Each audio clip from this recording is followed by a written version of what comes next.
Let's get you all the updates you need to know on the Capitol Hill violence. One person, a civilian, has been shot dead after hundreds of supporters of US President Donald Trump stormed the US Capitol in a bid to overturn his election defeat. This on a day when US lawmakers met to confirm President-elect Joe Biden's poll win. Rioters smashed windows, they clashed with police. One woman was shot at. She was later declared dead.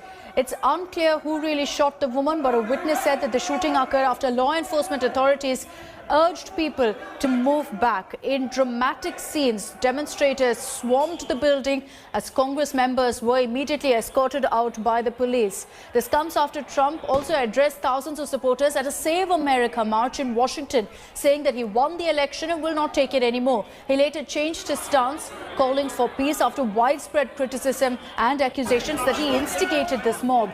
Vice President Mike Pence, addressing the Senate, has condemned the violence. Biden said that the need of the hour was to preserve democracy.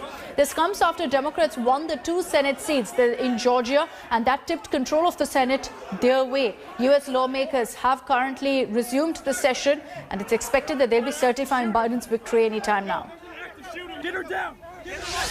All of us here today do not want to see our election victory stolen by emboldened radical left Democrats, which is what they're doing, and stolen by the fake news media. That's what they've done and what they're doing.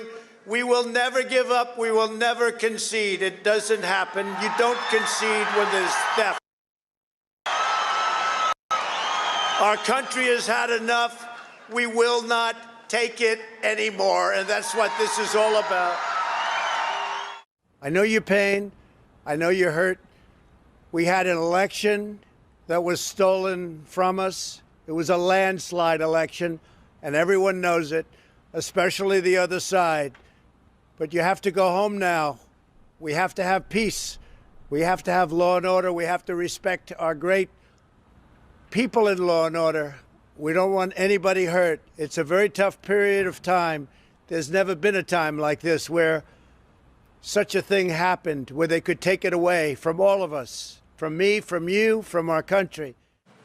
To storm the Capitol, to smash windows, to occupy offices, the floor of the United States Senate, rummaging through desks, on the Capitol, on the House of Representatives, threatening the safety of duly elected officials. It's not protest, it's insurrection. The world's watching. Like so many other Americans, I am genuinely shocked and saddened that our nation, so long the beacon of light and hope for democracy, has come to such a dark moment. Our Foreign Affairs editor Geeta Mohan is joining us on this broadcast. Also joining us, a senior journalist from Ohio, Pratiksha Gildial. I'd also like to introduce Mr. Ajay Bhutoria, a Democrat who's joining us live from California. Pratiksha, good evening to you first. If you could just give us the latest updates of what the situation is in Capitol Hill. Well, Akshita, law enforcement officials say that the Capitol Hill building is now secure. Lawmakers have returned to business, which is originally, remember what it was, to certify Joe Biden's victory from the Electoral College, which normally is just a formality and it's a symbolic process. But today it had acquired very contentious tones because more than a dozen Republican lawmakers were planning to object. And just before lawmakers got together in the US Capitol, President Trump held a rally among his supporters in central Washington, telling them that he's never going to concede defeat in the election, that they won the election, and he urged them to march to the Capitol building. Now, what started as a peaceful protest very quickly turned into absolute chaos and violent scenes.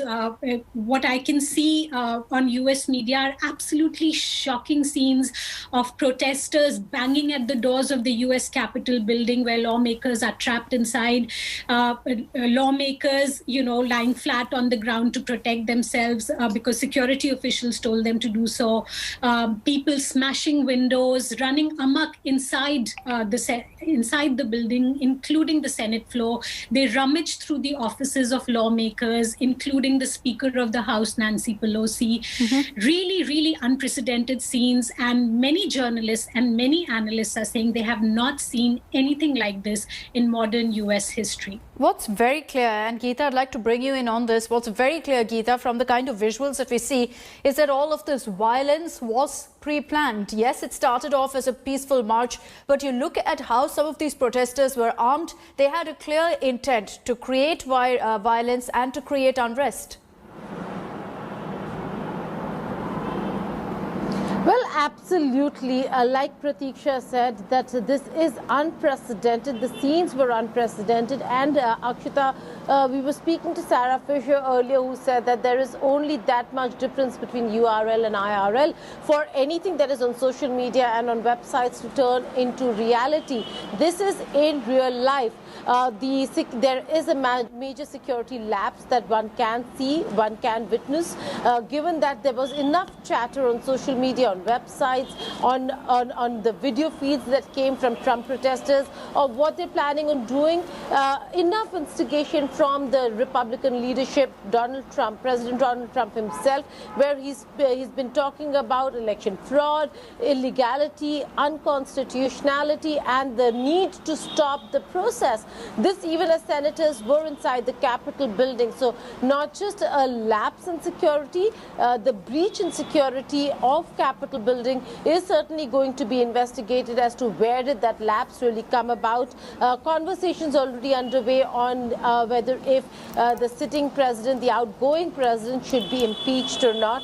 We'll have to wait and see what really transpires when the country wakes up tomorrow to one of the worst nightmares, what they're calling a black day in the democracy of America. When they wake up to what really happened, what really transpired, it certainly is going to be a day when the U.S. administration, U.S. as a country, will have to not just introspect but also look at whether if strong action should be taken to set an example. Meanwhile, world leaders are reacting to what is happening in Washington, D.C., be it Australia, New Zealand, Canada, UK. We are still to hear from the Indian authorities who are just waking up to what really transpired in D.C. So we'll await a reaction from India. Before I take this across to Democrat Bhutaria, I'd just like to also introduce a senior journalist from Washington, D.C., Sadanand Dhume, who's joining us on this broadcast.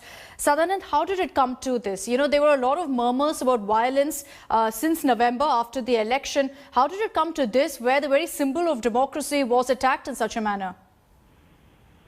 So, you know, it's been brewing for a while, and Trump supporters have been planning for a while to come to Washington, D.C., where I'm speaking from today. This morning, President Trump gave a speech, which I think many people rightly view as an incendiary speech, where he essentially exhorted his supporters to approach the Capitol and try and pressure the senators and members of Congress over there who were going through the formal process of counting the votes of this election, the votes from states. Now, I don't think anyone would have expected that they actually would have crashed through. There's tragically been a loss of life, and the images that you've seen beamed across the world have shamed the U.S. and the U.S. democracy. So I think this is unprecedented. It's obviously not something that has happened ever in the history of the United States before. And I think President Donald Trump has to take direct responsibility for this. You know, Sadanand, what really comes to my mind when I see these visuals is that we knew there was going to be a march. It was supposed to be a peaceful march. Having said that, was the security apparatus simply unprepared for this kind of an assault, for this kind of a riot? For sure. And, you know, I've been to Congress many times. I've testified before Congress. And, you know, there's security, but it's not, you know, a heavily guarded sort of building because, you know, this is not the sort of thing that one would expect. That said, in the past, for other protests in D.C., we have seen a much higher level of preparation, a much higher level of security. And certainly the people who were responsible for this seem to have underestimated what could have happened, and it obviously will go down as a massive miscalculation. But the focus should not be on that. I think the focus should be on the absolutely unprecedented attempt by an outgoing U.S. president not to surrender power gracefully, but to somehow try to concoct some kind of crisis in the service of the fantasy that he has, that he actually won the election, even though it's absolutely clear that he lost the election fair and square. He's been making these statements for the last many months. But Sadanand, I'd like to thank you for joining us on this broadcast. I want to get in now Ajay Bhutoria, Democrat, who's joining us live from California. Ajay, do you think that the onus and the blame squarely falls on Trump's shoulders? Because we've seen in the run-up to this moment how he's made several comments about a fraudulent election, about how he was meant to win. Even before this march started, he made similar comments. Well, as Sadanand and Pratiksha and Geeta described and what the world saw, today's violent attack on the United States Capitol was disgusting. This act of sedition stalked by Donald Trump is a threat to our country and to every American's right and well-being. It must not be tolerated, and I condemn the violence in the strongest possible term. Having said that, President-elect Joe Biden won overwhelmingly and won the election. And as we speak now, our Congress leaders are working on carrying out their constitutional duty to confirm the Electoral College vote, which is symbolic. The scenes of chaos at the Capitol do not reflect the true America. This is not who we are as Americans. What we saw today is a small number of extremists or what I call them domestic terrorists dedicated to lawlessness. The United States of America was built. Hello everyone, this is Rahul Kamal here. Hope you enjoyed this video. For the latest news and analysis, like and subscribe the India Today YouTube channel, and don't forget to press the bell icon to stay updated.